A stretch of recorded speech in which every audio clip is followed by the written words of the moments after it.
Online ద్వారా పాకిస్తాన్కు చెందిన ఓ అమ్మాయిని ప్రేమించి ఆమె కోసం దేశ సరిహద్దులను దాటాడు. అంతకుముందు 2 సార్లు ప్రయత్నం చేసి దొరికిపోయినా కూడా బుద్ధి మారలేదు.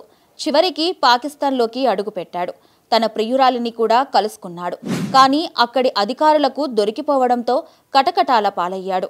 ఉత్తరప్రదేశ్లోని అలీగఢ్కు చెందిన 30 ఏళ్ల బాదల్ బాబుకు ఫేస్బుక్లో ఓ అమ్మాయి పరిచయమైంది.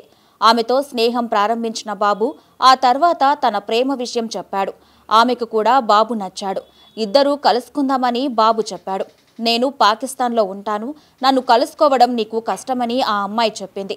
కానీ బాదల్ బాబు ప్రేయసిని కలిసేందుకు పాకిస్తాన్కు వస్తానని మాట ఇచ్చాడు.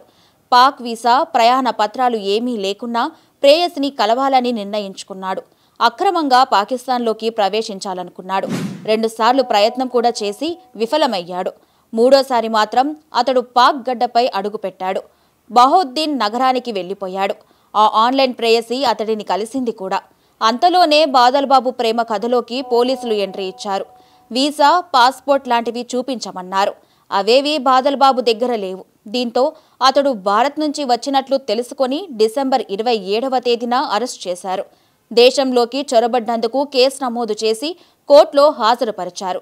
బాదల్ బాబు పాకిస్తాన్లోకి అక్రమంగా ప్రవేశించడం వెనుక కారణం అతని ఆన్లైన్ ప్రేమ మాత్రమేనా, లేదా ఇతర కారణాలు ఉన్నాయా అన్న దానిపై పాక్ అధికారులు దర్యాప్తు చేస్తున్నారు.